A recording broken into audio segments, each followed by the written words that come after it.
Quanta luz nesse ambiente descendo sobre nós, vibrando em nossa mente.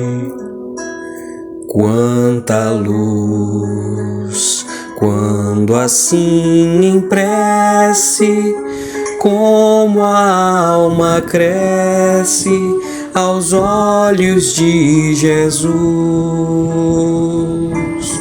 Quanta luz, pois em oração a voz do Mestre fala ao nosso coração. Quanta luz descendo sobre nós. Quanta luz, quanta luz. Viva Jesus, viva! Mais uma semana iniciando, e com ela as renovações em nosso peito de tempos melhores, de posturas melhores, pensamentos melhores, atitudes melhores, meus irmãos. Para isso, que a gente esteja verdadeiramente comprometidos com essa promessa interna de querermos ser melhor do que fomos ontem e amanhã sermos melhor do que estamos sendo hoje. Para isso, é preciso que a gente ore e vigie nossos passos. É preciso que a gente prepare esse terreno, fecundando ele com boas atitudes, bons sentimentos, boas ações. E este momento aqui da gente, ao qual devemos agradecer imensamente a espiritualidade, é uma oportunidade valiosa de sintonizarmos com o alto, de afinarmos as nossas vibrações para que a nossa caminhada seja um pouco mais leve e que a gente consiga aprender mais pelo amor do que pela dor.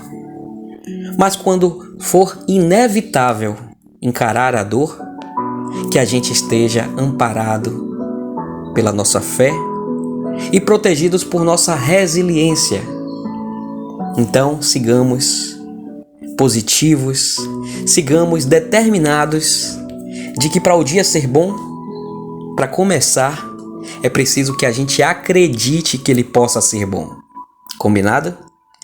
Vamos agradecer aos irmãos de luz por todo o apoio, todo o incentivo, proteção, intuição e indução ao bem. Vamos agradecer ao nosso Pai amado, nosso irmão Jesus, por nos ensinar essa rota de amor através do cristianismo, do espiritismo, e que a gente possa, pelo exemplo do nosso irmão e mestre Jesus, buscar sempre as oportunidades mais belas de trilharmos a nossa história. Aos irmãos de luz a gente pede também, por favor, meus irmãos, que vocês possam fluidificar a água que deixamos separada para que ela se transforme em um bálsamo para o nosso corpo, nosso perispírito, nossa alma, atuando nos lugares em que ela mais precisa. E que também ao ingeri-la, a gente possa mentalizar nossos entes queridos, familiares, amigos, conhecidos e até desconhecidos que a gente viu numa matéria de jornal, que a gente ficou sabendo. Mentalizar para eles e por eles vibrações de cura, de força, de fé, de resiliência. Pedir pelo outro é sempre pedir por nós também. Abertura aleatória do Evangelho segundo o Espiritismo, por Allan Kardec. Sejam perfeitos. Jesus disse: amem os inimigos, façam bem para aqueles que os odeiam e orem por aqueles que perseguem e caluniam vocês. Assim serão filhos de seu Pai que está nos céus, e que faz nascer o sol sobre os bons e os maus, e faz chover sobre os justos e os injustos. Pois se amarem apenas aqueles que amam vocês, que recompensa terão? os publicanos também não fazem o mesmo? E se saudarem apenas os irmãos mais próximos, o que fazem mais do que os outros? Os pagãos também não fazem o mesmo? Sejam então perfeitos como o Pai Celestial é perfeito. Isso está em Mateus, capítulo 5, versículos 44, 46, 47 e 48. Uma vez que Deus possui a perfeição infinita em todas as coisas, esse ensinamento moral, sejam pois perfeitos como seu Pai Celestial é perfeito, se tomado ao pé da letra, daria a entender a possibilidade do homem também atingir a perfeição absoluta. Se fosse dado à criatura ser tão perfeita quanto o Criador, ela o igualaria, o que é inadmissível.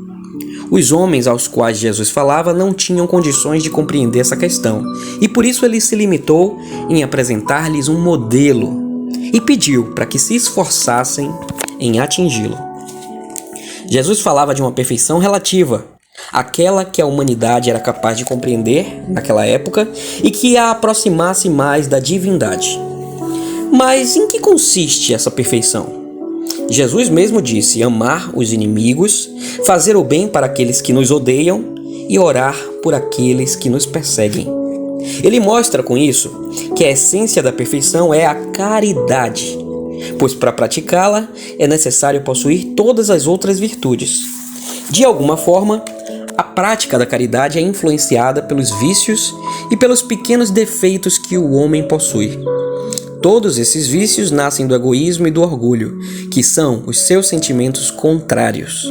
Tudo que estimula exageradamente a personalidade enfraquece os princípios da verdadeira caridade, que são a bondade, a indulgência e a abnegação e o devotamento.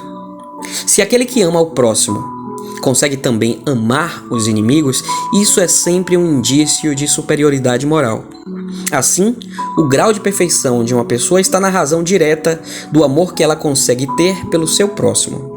Eis porque Jesus, após ter dado a seus discípulos as regras da caridade, no que ela tem de mais sublime, disse: sejam, pois, perfeitos como seu Pai Celestial é perfeito. Essa é uma das passagens mais importantes, meus irmãos, pois resume tanto do que é o caminho que devemos trilhar. Enquanto a gente ainda estiver na ignorância de só amar quem nos ama, de só amar quem é do nosso sangue, quem é do nosso círculo de amigos, em só fazer o bem a quem nos convém, em só fazer o bem para quem a gente deve alguma coisa, quem nos dá presentes, nos dá favores, nos faz elogios, a gente ainda vai estar muito distante de uma perfeição moral. Perfeição essa, como foi dito aqui no começo do texto, no sentido figurado, porque a gente nunca vai ser perfeito, mas a gente pode e deve buscar sempre estar cada vez mais próximo de Deus em sua semelhança. Ou seja, por mais que a gente nunca venha a ser perfeito, porque se a gente conseguisse isso, a gente se igualaria a Deus, e isso é impossível, a gente deve sim tentar se igualar a Deus em perfeição a todo instante. Como é que a gente faz isso? Imitando as atitudes e sentimentos nobres do nosso irmão e mestre Jesus. E essa passagem aqui nos relembra o tempo inteiro. E olha que coincidência, no começo da oração, antes de eu abrir aleatoriamente o Evangelho segundo o Espiritismo, eu falei que ao beber a água, a gente deve pedir por aqueles que estão precisando, nossos entes queridos, amigos, conhecidos e desconhecidos. Isso mais ou menos é o que foi dito aqui no Evangelho, que a gente deve se preocupar também com as pessoas que não estão ligadas diretamente a gente, por amor, por favores, por elogio, por comodismo, por sangue. Ou seja, não devemos amar somente a quem nos convém. É preciso que a gente exercite o amor ao desconhecido, ao estranho, ao inimigo, ao desafeto. É preciso que todo dia a gente lave os nossos olhos com a água da caridade, para que a nossa visão em relação ao mundo, a nós mesmos e ao outro seja cada vez mais limpa, mais nítida, e que a gente enxergue no outro os irmãos que eles realmente são. Então, não vamos nos enganar, meus irmãos. Enquanto a gente só estiver fazendo o bem, a quem nos faz bem, a quem devemos favores, a gente não está realmente sendo cristãos. A gente está agindo puramente de acordo com o toma lá da cá.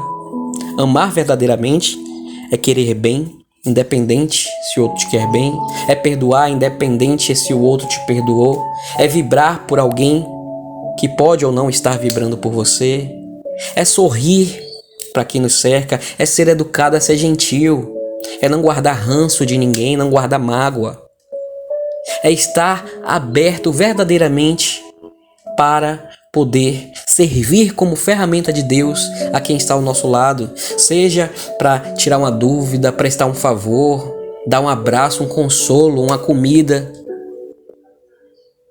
Como eu costumo dizer, as formas de fazer o bem são infinitas e todo dia nós temos à nossa disposição inúmeras oportunidades de sermos pessoas melhores, de sermos espíritos melhores. Para isso, é preciso que a gente esteja atento a quem cruza o nosso caminho, a quem está passando alguma necessidade, algum problema. É preciso que a gente queira ter aquele desejo forte e sincero de querer ver as pessoas bem e felizes. E quando a gente faz isso, meus irmãos, não se enganem, o nosso mundo fica muito melhor, as coisas na nossa vida começam a acontecer, começam a dar certo. Por quê? Porque a gente está ecoando à nossa volta uma vibração de amor, de caridade, de empatia tão grande, que isso é uma parabólica, isso atrai não só os irmãos de luz, como as situações bonitas, como as possibilidades de situações se resolverem. Às vezes a gente está com um problema e ele não se resolve. Basta a gente mudar a nossa sintonia de pensamento, que é incrível.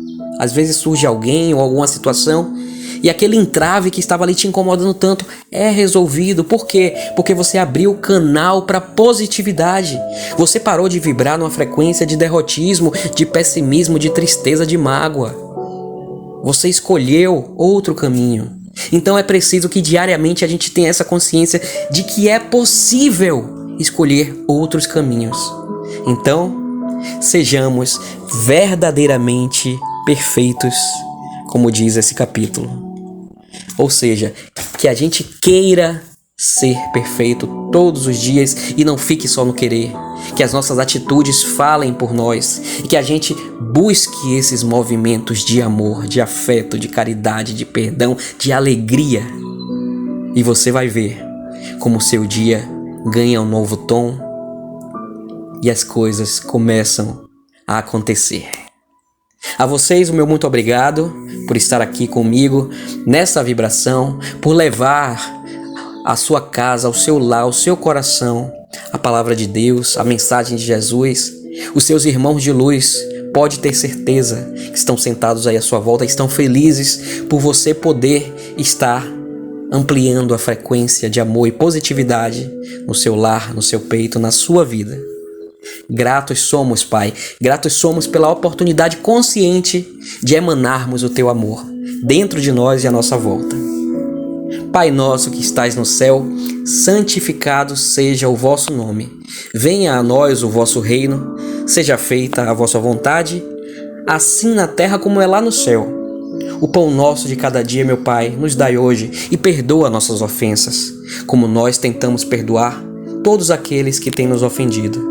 Não nos deixe cair em novas tentações e livrai-nos de todo mal e que assim seja, Pai. Amém.